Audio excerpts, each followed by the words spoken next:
Gracias, muy buenas tardes, mis hermanos. Pues es una bendición y un privilegio estar aquí, pero también sé que es una gran responsabilidad. Y bueno, pues vamos a iniciar poniéndonos en las manos de Dios para que Él sea el quien nos dirija, nos abra nuestro entendimiento y trate con cada uno de nosotros. Vamos a orar. Bendito Dios y Padre Celestial, cuántas gracias te damos, Señor, por este tiempo, Señor, por la oportunidad que tú nos das, Señor. Pero también no solo es una oportunidad, es un privilegio el poder venir, reunirnos, Señor, y estar como cuerpo, como iglesia, Señor, reunidos alabando, glorificando tu nombre, exaltándote, reconociendo, Señor, tu poderío y tu majestad. Pero también, Señor, es cierto que nos hemos reunido para escuchar tu voz, para escuchar tu palabra. Tú mejor que nadie conoces nuestro corazón. Tú mejor que nadie sabes, Señor, lo que adolece, lo que necesitamos. Y es por eso, Padre Celestial, que pedimos la intervención y la asistencia de tu Espíritu Santo, quien nos guía a toda verdad, a toda justicia, quien habla a lo más profundo de nuestro ser, quien abre nuestro entendimiento y quita todo aquello que está estorbando, Señor, para seguir creciendo. En tus manos dejamos este tiempo, Señor. Es cierto, te hemos alabado y hemos reconocido, Señor, lo que tú has hecho, pero también hemos cantado, Señor, verdades y a veces, Padre, palabras o frases, Señor, que son comprometedoras y que quizás nos es muy fácil cantarlas, Padre, pero a veces están muy lejanas, Señor, a la realidad de nuestra vida. Perdónanos, Señor. Perdónanos y te pedimos, por favor, que tú nos ayudes, Señor. Quita toda aquella palabra ociosa, todo aquello, Señor, que no es para la edificación y que solamente quede en el corazón de cada uno de mis hermanos, la que tú deseas, la que es para edificar nuestra vida y que pueda seguir siendo fortalecida y creciendo a la estatura del varón perfecto. En tus manos nos ponemos, te doy gracias en el nombre de Jesús. Amén. Bueno, hoy continuaré con esta serie que he venido dando, que dice, ya me paso, perdone, permítame. Sí, la verdad estoy nerviosa, hermanos, estoy muy nerviosa, Dios lo sabe. Bueno, con esta serie que lleva por título, ¿sí?, verdaderos discípulos. Y el tema de hoy lleva por título una pregunta a la cual cada uno de nosotros ha de contestar en su momento o quizás cuando termine la exposición de este sermón. Porque esa es mi petición a Dios, que Dios hable a su vida con su palabra. Y el título es: ¿soy discípulo o un simpatizante de Jesús? Y bueno, iniciaré por definir esta palabra simpatía. Esta palabra tiene su origen en el griego, que es la palabra simpateia. Es una palabra compuesta, ¿sí?, la cual significa tratar con emociones. En el diccionario de la Real Academia Española tiene dos significados muy interesantes. Y el primero dice que son comunidades de sentimientos, es decir, grupos de sentimientos. Entonces, cuando alguien dice me simpatizas, pues es a nivel solamente de sentimientos, nada más. Pero luego trae otra definición y dice que simpatía es el modo de ser de una persona que la hace atractiva o agradable ante los demás. También dice que es una inclinación afectiva entre personas y esto se da generalmente de una manera espontánea y mutua. La simpatía entonces está llena de emociones y sentimientos, pero tal vínculo no incluye ningún compromiso. Y la iglesia cristiana es, por decirlo así, simpática, ¿sí? Muchos se sienten atraídos hacia ella por una identificación con los valores como lo bueno o lo bonito, ¿sí? Pero no porque deseen establecer un compromiso, una relación estable y firme. Y es por lo tanto que la iglesia cristiana pues está llena de simpatizantes y de pocos discípulos.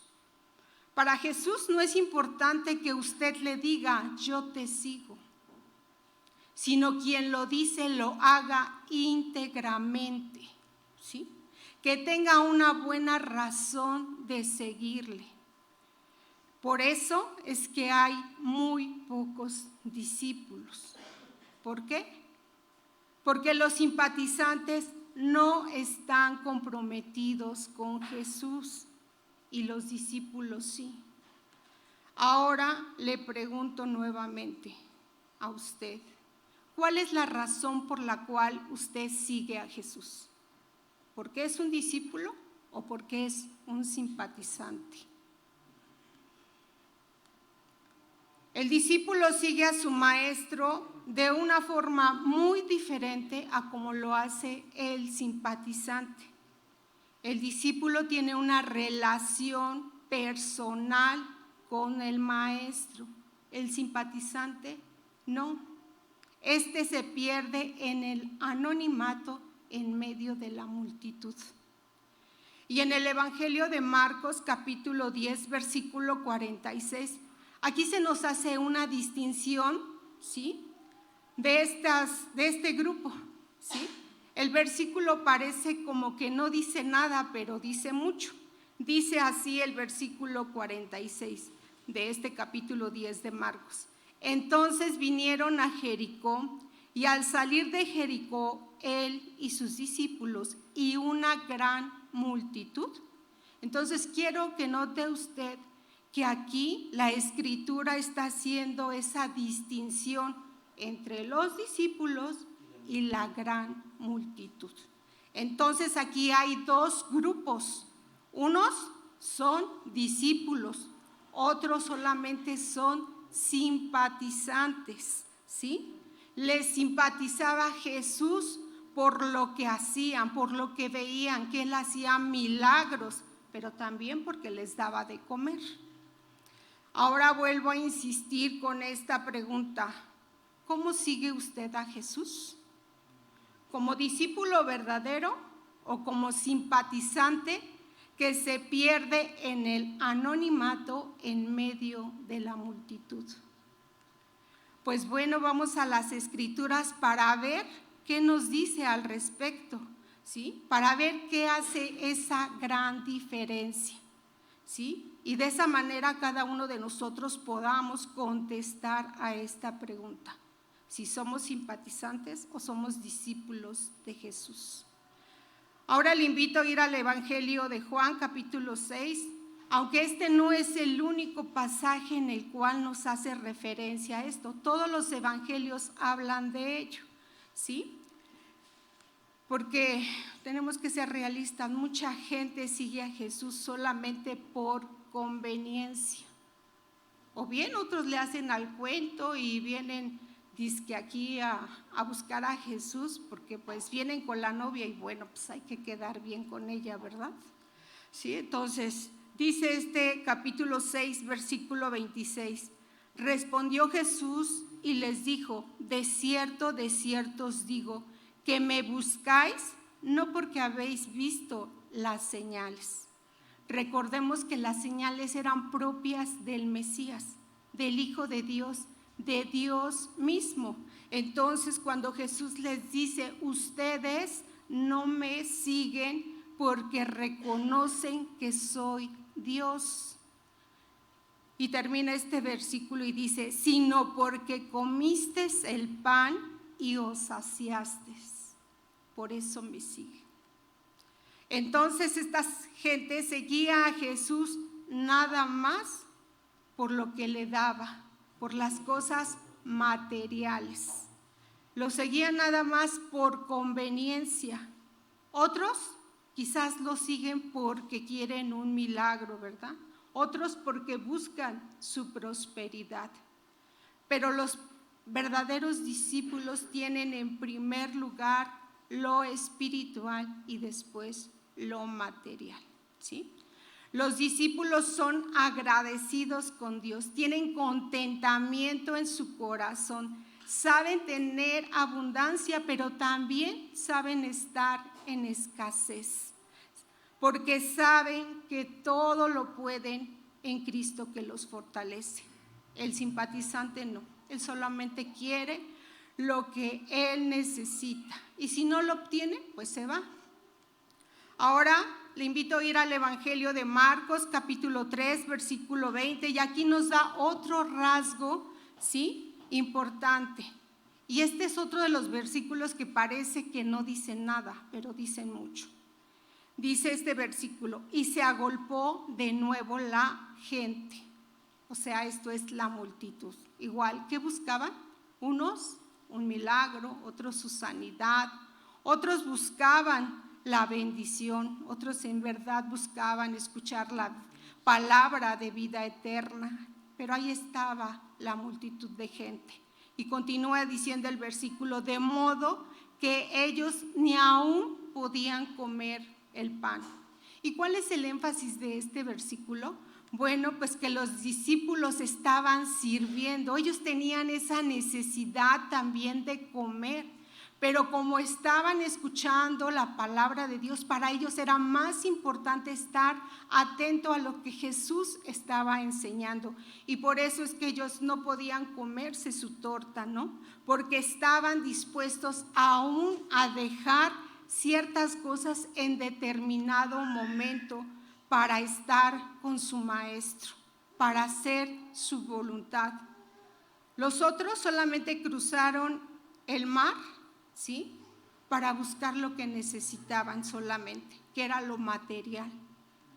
Ahora regresemos al Evangelio de Juan en el versículo 60 y veamos cómo la multitud no garantiza absolutamente nada, cómo la multitud solo buscaba su conveniencia. Dice este versículo 60, al oírlas, es decir, las demandas de Jesús les estaba haciendo, dice, muchos de sus discípulos dijeron: dura es esta palabra, ¿quién la puede oír? Es como decir: ay, Jesús, esto ya no me gustó. Antes me simpatizabas porque pues me hiciste un milagro y de hecho vengo por otro, ¿sí? Pero resulta que cuando el Señor, ¿sí?, les empieza a poner las cosas en orden y les dice que el que no toma su cruz y lo sigue no puede ser su discípulo.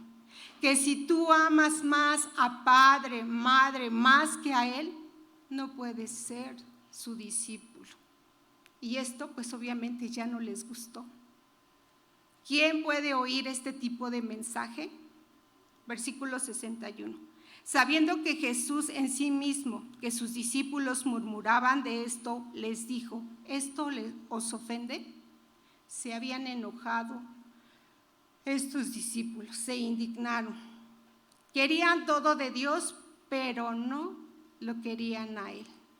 ¿Esto les ofende que yo les haya dicho que el que no come mi carne y bebe mi sangre no puede ser mi discípulo? No puede seguirme el que no participa juntamente conmigo, el que no se identifica conmigo, el que no quiere ser como su maestro.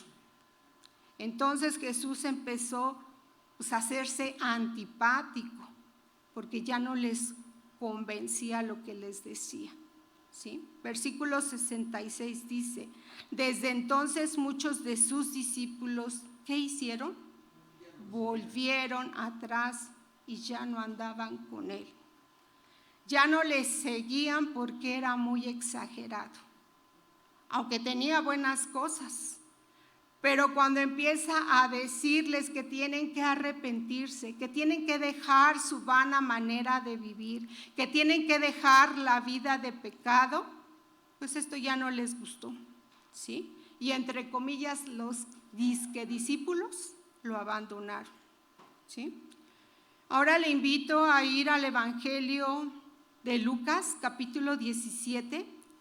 Este pasaje nos va a abrir un poco más el entendimiento para que veamos cómo las multitudes no garantizan nada. Sin embargo, Dios es tan bueno y lleno de misericordia que Él se complace en hacer, ¿sí?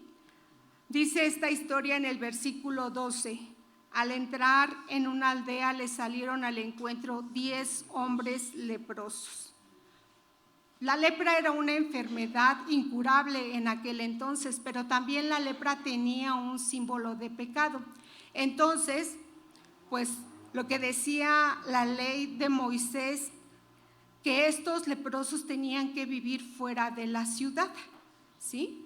Y Jesús, bueno, pues va entrando a esta aldea y ahí se encontraban estos 10 hombres, dice, los cuales se pararon de lejos, porque les era prohibido, ¿sí? La gente tenía el derecho de apedrearlos si estas personas se les acercaban, esto con la finalidad de que no los contaminaran, ¿sí? Entonces dice el versículo 13, y alzaron la voz.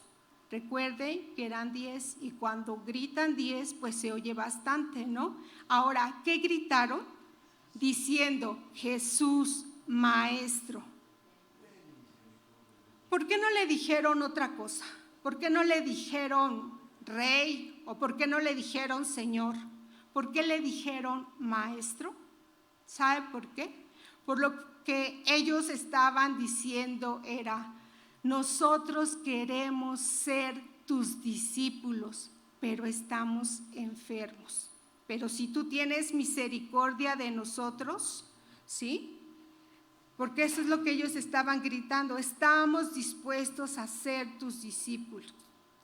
Y bueno, aquí maestro viene del hebreo rabí, que significa mi maestro. Entonces cuando ellos gritaban maestro, pues los 10 estaban diciendo, estamos dispuestos a que seas nuestro maestro, pero solo queremos que tengas misericordia de nosotros. Ellos sabían que Dios era misericordioso, y Dios se complace en hacer misericordia, dice la Biblia. Luego continúa el versículo 14, cuando Él los vio, les dijo, id y mostraos a los sacerdotes. Esta frase para nosotros que somos gentiles no tiene ningún significado, pero para el judío sí, ya que pues la ley decía que cuando alguien se enfermaba de lepra y si clamaba misericordia a Dios y Dios lo sanaba, pues ellos tenían que ir al templo y presentarse con el sacerdote, ¿sí? Y decirle, mira, ya Dios me sanó. Y al hacerlo, pues ellos ofrecían ofrendas de alabanza, ofrenda de paz, ofrenda de acción de gracia. Entonces, pues cuando se presentaban con este sacerdote, pues entonces los sacerdotes les permitían entrar al templo. Entonces, cuando ellos le dicen, vayan y muéstrense a los sacerdotes, ellos entendían perfectamente lo que Jesús les estaba diciendo, ¿no? Y entonces dice que aconteció mientras que fueron limpiados, es decir, ellos tuvieron fe, ¿sí?, en la palabra de Jesús para que fueran sanados. Pero aquí no termina la historia, dice el versículo 15. Entonces uno de ellos, viendo que había sido sanado, volvió glorificando a Dios a gran voz. Es decir, aquel que es verdadero discípulo, ¿sí?, cuando se derrama sobre su vida la misericordia de Dios, en su corazón hay agradecimiento, ¿sí? Va con Dios y lo alaba, ¿sí? Y le agradece por todo lo que Él ha hecho. Es como hoy en día si hubiera alguien que tuviera cáncer y viniera y Dios hiciera el milagro, ¿sí?, y dijera, Dios me sanó. ¿sí? Es algo así más o menos parecido. Entonces dice que este hombre alabó a Dios, reconoció a Jesús como su Dios. Luego dice el versículo 16, y se postró rostro en tierra a sus pies. Esto era un acto de adoración. Este hombre reconocía la divinidad de Jesús, ¿sí? Pero ¿qué más hace? Dice que dándole gracias, y yo me imagino que este hombre se postró a los pies de Jesús, pues con un agradecimiento, ¿no? Por lo que él había hecho. Pero aquí no termina la historia y la Biblia subraya algo. Dice que este hombre era samaritano, ¿sí? ¿Y por qué lo subraya? Porque un samaritano no era judío al 100%, ¿sí? Estaba mezclado judío con otra raza, ¿sí? Y los judíos despreciaban a los samaritanos. De hecho, les llamaban perros, de una manera muy despectiva los nombraba. Entonces, aquí la escritura subraya que este hombre que fue a agradecerle a Jesús era samaritano. Luego dice el versículo 17, respondiendo Jesús dijo, ¿no son 10 los que fueron limpiados? ¿Y los 9 dónde están? A lo cual Jesús estaba haciendo referencia a que él había hecho la sanidad, había mostrado su misericordia con 10, pero que solo uno había regresado, ¿sí? A dar las gracias, ¿sí? A reconocer quién había hecho la obra. Entonces, a veces así sucede en nuestras iglesias. Dios hace la obra, ¿sí? Con determinada persona, Él sana, y podemos preguntarnos, ¿dónde están aquellos que han sanado? ¿O aquellos que ha restaurado? ¿Dónde están? Pues resulta que no están, ¿sí? ¿Y por qué? ¿Por qué no están aquí? Porque solamente fueron simpatizantes de Jesús, no son verdaderos discípulos. Porque en cuanto escuchan la palabra de compromiso, ¿sí? Pues estos huyen, no quieren ningún compromiso con él.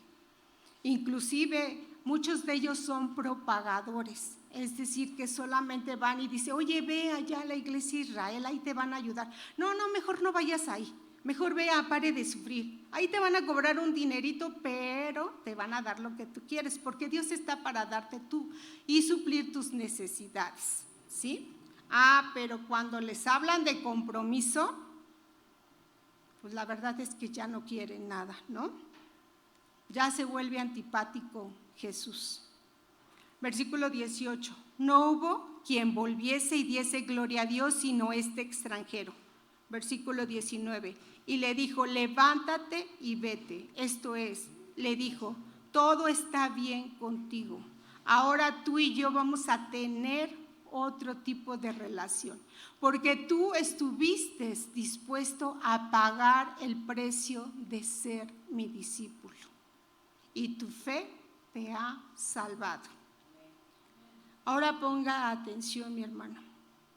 Los 10 tuvieron fe para ser sanados, porque era un deseo que había en su corazón y Dios en su misericordia los sanó. Pero de esos 10, solo uno tuvo fe para ser salvado. Ahora le pregunto a usted, ¿qué es más importante? ¿Lo espiritual o lo material? ¿Qué es más importante, la sanidad física o la sanidad espiritual? ¿La salvación de su alma o la sanidad de su cuerpo? ¿Qué es más importante? ¿Verdad que cuando leemos la Biblia, cuando la analizamos, cuando la escudriñamos, ¿sí? Nos damos cuenta de la verdad del Evangelio? Pues de esto hoy tristemente adolece la iglesia, de hablar con la verdad, ¿sí? Y más todavía cuando le añaden y le dicen a la persona, venga a recibir su milagrito, venga a recibir su oración de bendición, de prosperidad. Y pues obviamente la gente va y llena ese lugar. Yo creo que si aquí afuera se pusiera un letrero donde se dijera, venga a recibir la oración para que usted sea próspero, yo creo que aquí este lugar se llena. Yo creo que hasta tendríamos que quitar las bancas para que viniera más gente y pudiera caber más. Pero si ponemos un letrero donde se diga, venga a conocer el verdadero costo de ser cristiano, porque si tú amas más a padre, madre, más que a mí, no eres digno de mí. Atentamente, Jesús. Yo creo que si llegan 2, 3 son muchos. Sí, porque no quieren ser discípulos. Entonces, en la multitud se da todo esto. Los verdaderos discípulos jamás abandonan a su maestro, porque saben que ya no hay otro lugar a donde ir. Volvamos al Evangelio de Juan, capítulo 6, versículo 67. Dijo entonces Jesús a los 12. Oiga, ¿que no era una multitud? Los que estaban ahí, ¿a dónde se fueron? Bueno, esto es lo que dice aquí, ¿verdad? Este pasaje, que Jesús solamente se refirió a 12. Quizás a lo mejor había uno que otro por allí, ¿verdad? Que anda cavilando entre dos pensamientos y tiene un pie aquí y otro allá y no se decide, ¿sí? Entonces dice este versículo 67. Dijo entonces Jesús a los 12, ¿queréis acaso iros también vosotros? ¿Se quieren ir ustedes también? Y a mí me llama la atención que el Señor Jesús no intentó retenerlos. No les dijo, ay, discúlpenme, les hablé muy fuerte. No nos habla de esto este pasaje, ¿sí? Pero lo que sí dice el Señor es arrepiéntete, y esa es una orden. Entonces a mí me llama la atención que Jesús no los quiso retener. Pero ¿qué se hace hoy en las iglesias? Se les quiere retener a la gente y no se les habla de la verdad, de lo que demanda el Señor Jesús. Porque si les hablas la verdad, los hermanitos se ofenden. Por eso muchas iglesias están llenas de simpatizantes y sobre todo esas megas iglesias. ¿Cuántos en realidad son discípulos de Jesús? Y podrán decirme usted, ay Norma, pues si Dios es Dios de amor, sí, pero también es un Dios santo y también es un Dios de disciplina, sí. También es un Dios justo que no tiene a un inocente por culpable, sí. Pero nada más les hablan de una característica o de un atributo del Señor, pero no les hablan de su totalidad. Entonces le pregunto a usted, ¿cuántos saben que Dios es misericordioso, que Dios es bueno? Sí, ¿verdad? Sí lo es, pero también es un Dios que nos prueba y que Él demanda de nosotros fidelidad. Y aquí es donde muchos nos atoramos. Entonces los verdaderos discípulos jamás abandonan a su maestro. Versículo 68. Le respondió Simón Pedro, Señor, y fíjese, aquí ya no le dijeron maestro, ahora le dicen Señor. Y bueno, esta es otra parte que en la siguiente voy a desglosar. Él dice, ¿a quién iremos? Tú tienes palabras de vida eterna. Y aquí quiero subrayar varias cosas. Pedro dice, ¿a quién iremos? Ahora entendemos que tú eres la roca de nuestra salvación. Ahora entendemos que no queremos vivir fuera del abrigo del Altísimo, porque si vivimos bajo tu sombra, tú eres omnipotente y estaremos seguros. Ya no hay otro lugar a donde ir. Ya no hay más con quién ir.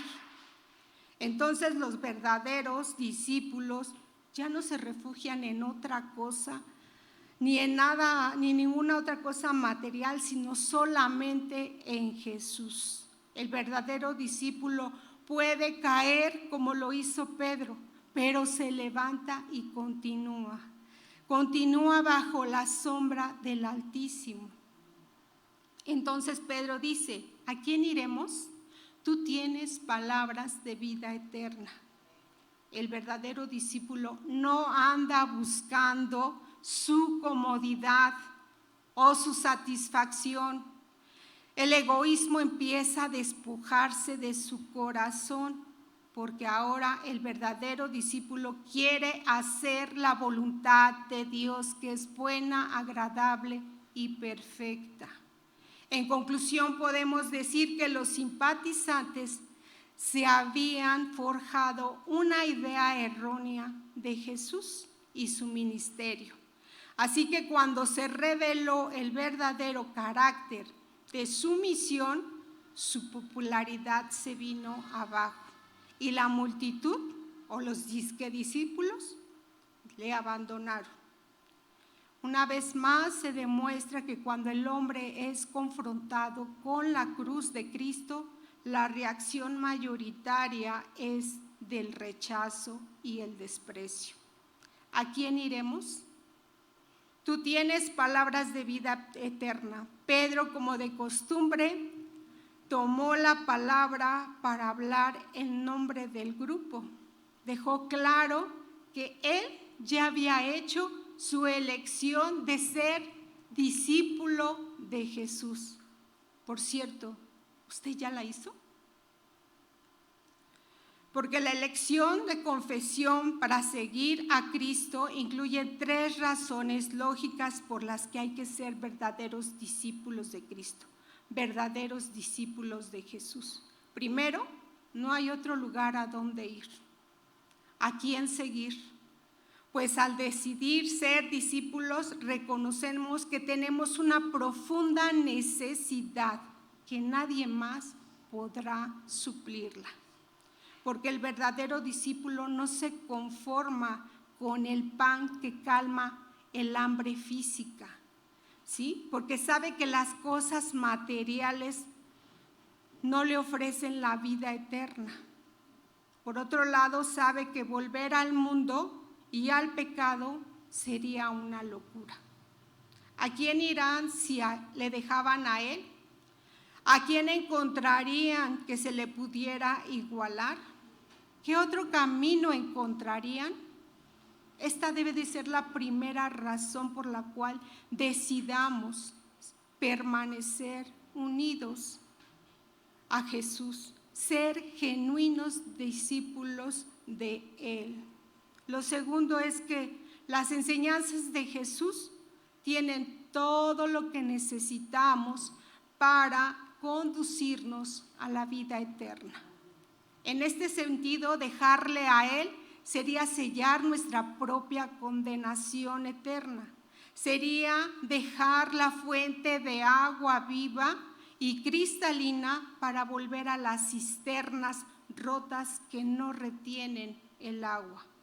Y el tercero es que Jesús es el Mesías, el Hijo de Dios. Nosotros hemos creído y conocemos que Él es el Cristo, el Hijo de Dios viviente. Y esa debe de ser nuestra firme convicción como verdaderos discípulos, afirmando su divinidad.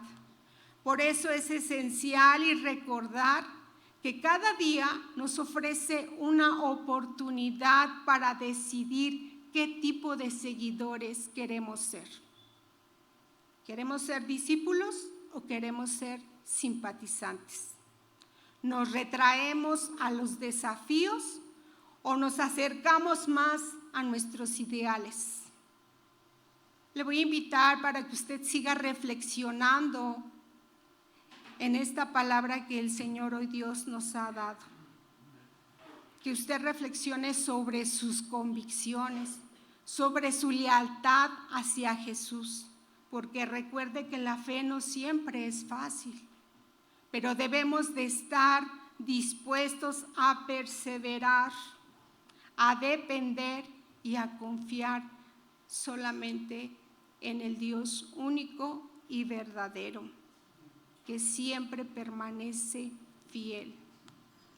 Porque la vida cristiana no se trata de hacer o parecer, sino de creer y ser.